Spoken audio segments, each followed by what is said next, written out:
Hello, anyone and everyone who's listening out there. Welcome to an interview between myself, Margot Edwards, I'm in Margaret River in Western Australia, and my close colleague, writer Tanya Heaslip, who is based in Alice Springs.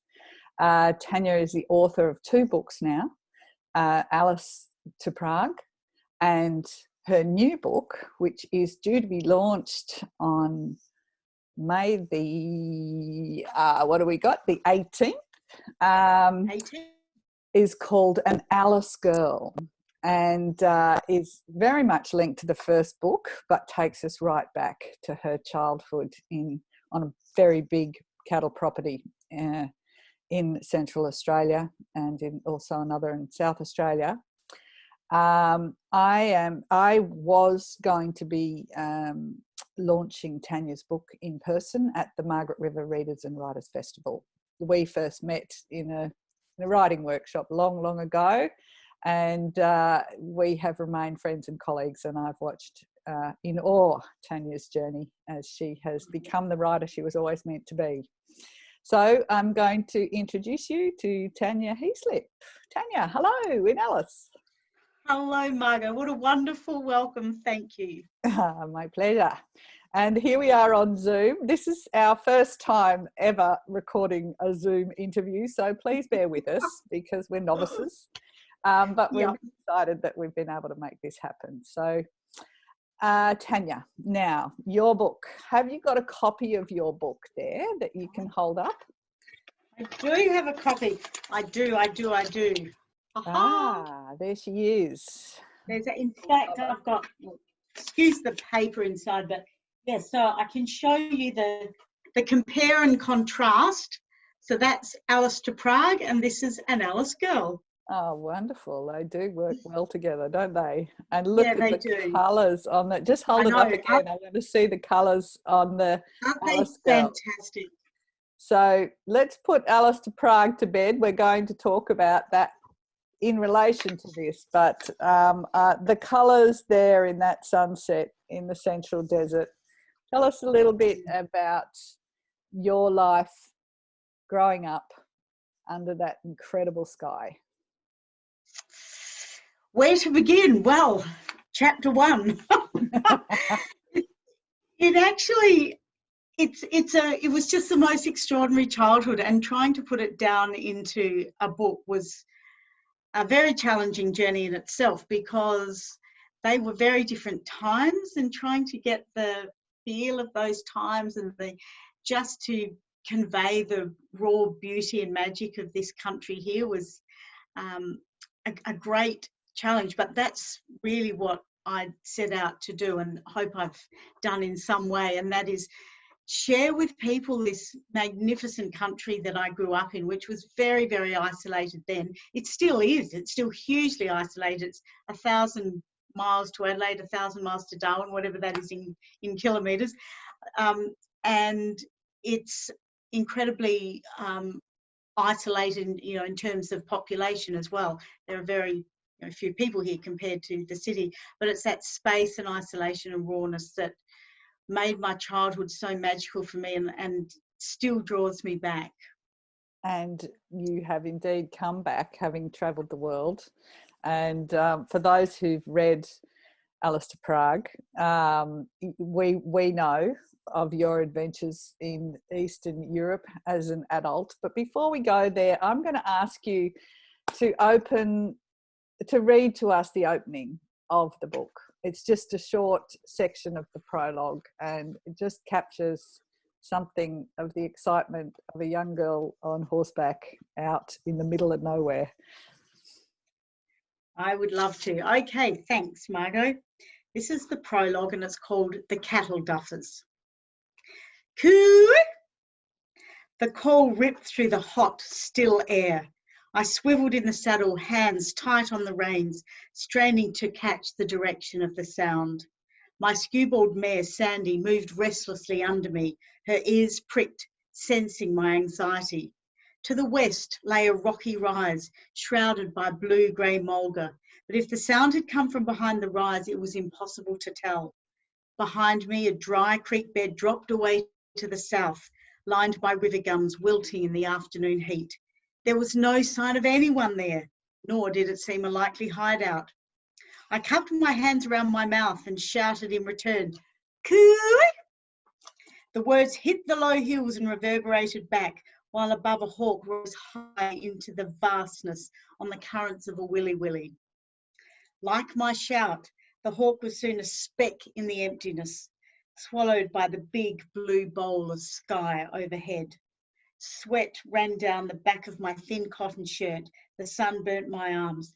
Time was running out. Oh, and that's like a 9 or 10-year-old out there. It's so exciting. And that prologue just throws you straight into the adventure of the young child on horseback with her brothers and sister. So it's a really interesting read, because it's all, you've written it from your perspective as a child. You've got inside the child that you were, and you've written us the book in the voice of the child. So revisiting that, how did you manage to get all those memories together? What's been the process of the writing? Lots of old photos. It's amazing how many photos we actually cobbled together, that my mother had in particular of that time, which brought back lots of memories. At the same time as I was writing the book, coincidentally, my father died, and that meant that all the family came together and there were a huge number of memories shared. So through the grief and through that incredibly difficult time, people started talking about things and reminding me of things. And so in the end, I had more stories coming to me from friends and family than I could remember myself and even incorporate. But that was really how it happened. And I'm not sure what Dad would have thought of that, but in a way it made his passing very precious, because I was able to go back into those memories and remember what it was like. Well, in fact, I've never really forgotten what it was like, because it was such a both hard and amazing childhood. I don't think I've ever forgotten, but just having those conversations and seeing those photos again really triggered it. And I mean, the book is a tribute to your extraordinary parents, who both incredibly strong and tough in terms of their survival. You come away admiring them. You also come away thinking, how did they let their children do this in today's world? It is completely unheard of, the kind of freedom, but also the amount of work you did as children, their dependence on you as part of the family team in order to keep this extraordinary reality alive. So tell us a little bit about, you talk a lot about how you were a young girl whose the expectations on you to work on the property essentially as one of the stockmen, and your sister and your brother, and then later on your younger brother, that anxiety that you lived with, this torn between the young storyteller. How did that storyteller, that person who loved to learn, who we're going to hear about, how did you manage that? Because there's two people here. Oh, as ever, Margot, you asked the most astute and amazing questions, and you just made me cry. Speaking about Mum and Dad, gosh. Well, there were. You're so astute. There really were two girls. There was the dreamer who just loved to be with her storybooks, reading and writing, and then there was this incredibly responsible eldest child who had no choice in anything, really. Our role was to work, and all kids on cattle stations worked, because back in the 60s and 70s, the stockmen came and went. They were almost all young single blokes. Many of them were drifters. The only stable workforce Dad had access to was his children. And that was the same everywhere, across stations, probably right across Australia, I would say. Certainly almost everyone I grew up with and knew of sort of grew up in identical circumstances. So that was always a big struggle. There was so much anxiety around feeling responsible to deliver, because Dad was an incredibly hard taskmaster, and the responsibility to look after my younger siblings, with that part of me that just always wanted to run away with my books and read and write. So I think I combined that. That was really how I survived it. So when I was working, I survived it by spending almost all of the time telling stories to myself in my head. And so I was constantly daydreaming, and often I'd be walking around working, but I'd be talking aloud. I talked aloud all the time, telling myself stories. And then when I did get to write stories, they were almost all about life as a kid in the bush, infused, of course, with liberal lashings of Enid Blyton stories, which were the storybooks that I read from the School of the Air library, and they were probably the only real books I had access to. So it was a very strange place inside my head. It was a mixture, a real mixture. And that ultimately took you to Prague. For those of us who've been lucky enough to read Alice to Prague, that story does refer back to the child in the bush who created the fairy tale romances in the amazing cities of Europe, and then you went lived that. Without going too far into that, you've mentioned School of the Air. Tell us about School of the Air, because we've just been discussing today this ISO reality we're all living, and this whole renewed interest in remote learning. So you were there long before. So tell us about that. Well, the fascinating thing was that School of the Air was completely normal to us. When I grew up, I didn't know there was any other way of doing school, except for the children who did school in a classroom in my books. But that was in a book. And so School of the Air was just not only normal, but the most wonderful place for me, because it fostered my curiosity and imagination and my love of learning. And we learnt in two ways. We had correspondence school lessons that came in written form in sets every fortnight, and we had to write from 7:30 to 1 o'clock every day, doing our lessons following a structure. And then for half an hour each day, we got to go onto the wireless, the two-way radio, and have our lesson with, in my case, it was Mrs. Hodder, who was my teacher. And it was just a joy, because she did represent the outside world. And it's so interesting now, people were saying this long distance learning and remote learning and learning online, it's so strange. But for us, it was completely normal. And I think it really also fostered in me a huge love of theatre and the dramatics, because it was all theatre.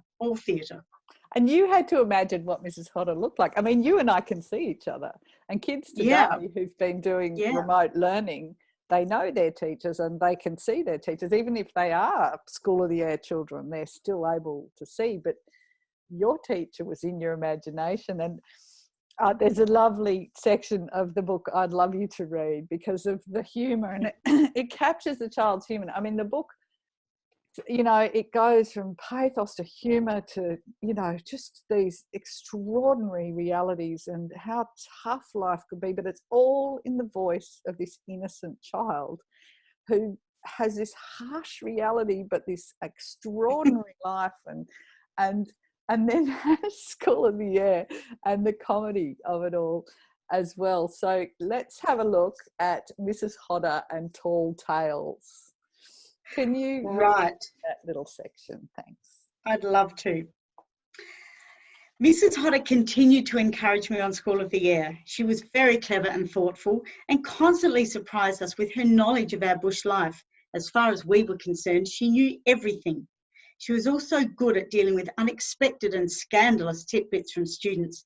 And there were always quite a few stories about the governess and the ringer, or the bookkeeper who'd got on the grog in town and hadn't been seen since, or whose racehorse had been swapped with whose. to win the next bush race meeting. Mrs. Hodder knew that a lot of parents were listening in. Bush people were so isolated that any kind of gossip was seized upon and enjoyed. Some adults wouldn't go back to work until the stories were over, if they were very good. So this is how it would begin. "Good morning, Jackie, Romeo, Juliet, Papa," Mrs. Hodder would announce cheerfully.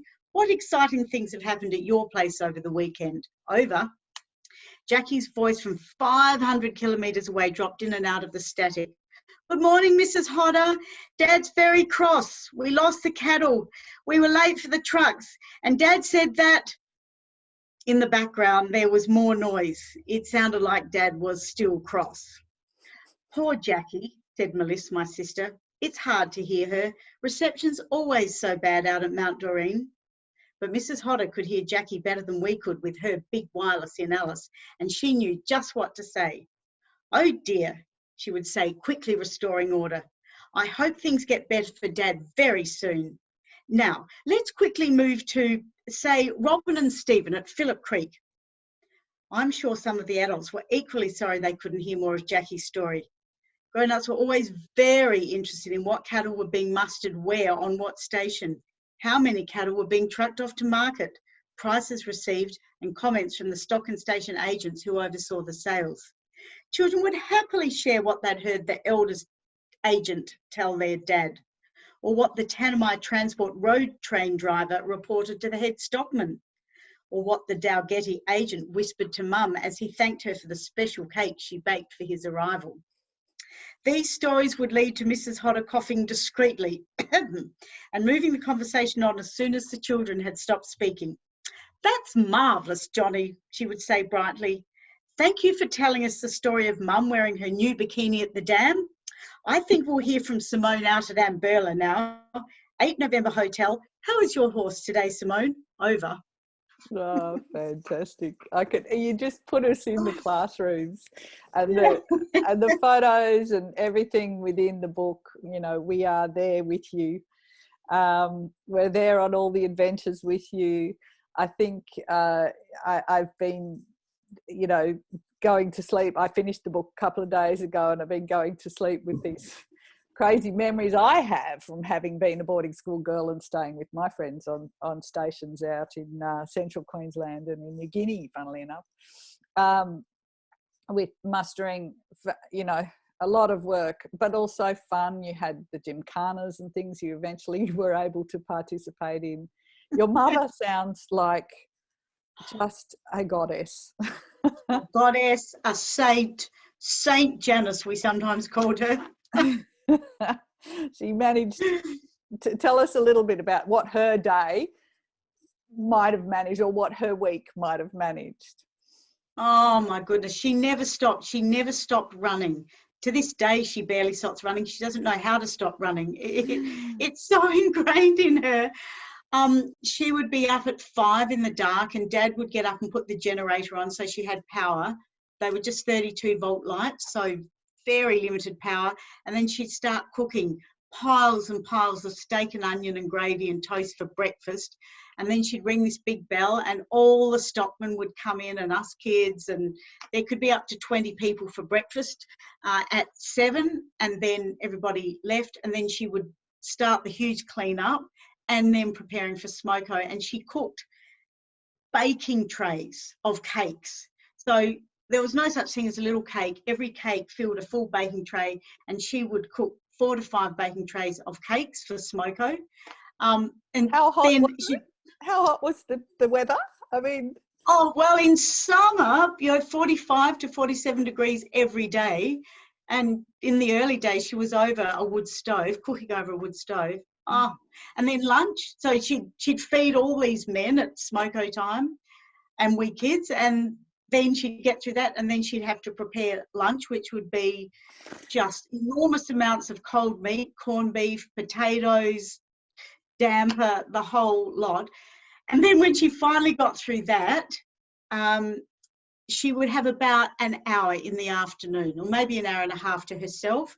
And so she was always washing.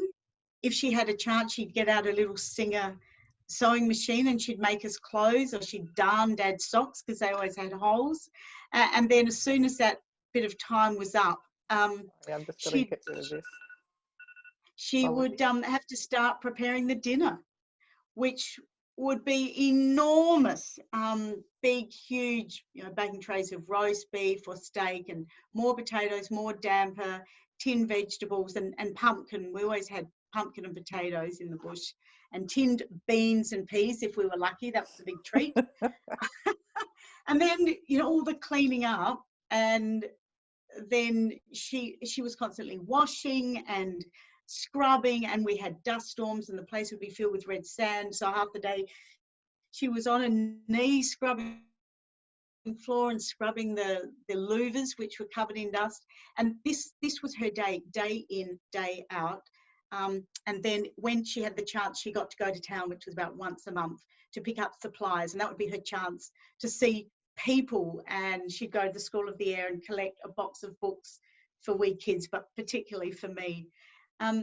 She just worked in the midst of all of this. She always had time just to be there for hugs and to hold us and love us, and she was just the warmest, kindest woman you could imagine. Oh, I'd love to meet her one day.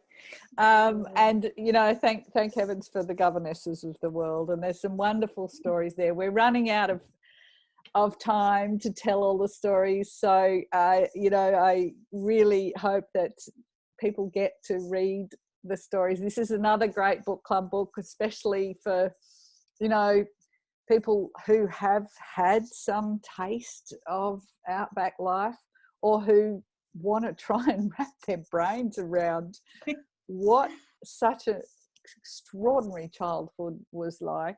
Your voice is so clear and strong, and we all wish you the best. When I say we all, everyone in Margaret River who would have been at your launch, thank you, Margot. The best for the book. It's a grand read, and it's a girl's own adventure, and the commentary in regard to women in the bush and what it was like for both men and women, for children, for everyone, is all there through the eyes of a child. And congratulations on surviving it. Thank you, Margot, so much. Thank you for your insightful questions and the way you just always manage to get inside a story and pull out what's important. So thank you, and thank you for the opportunity to share this with all the Margaret River people that I'm very sad I'll miss seeing this time round. Maybe next year. Next year, absolutely. Bring it on. Thanks, Tanya. Yeah. All the best. Thanks, Margot. Thank Bye. you. Thanks, everyone. Bye.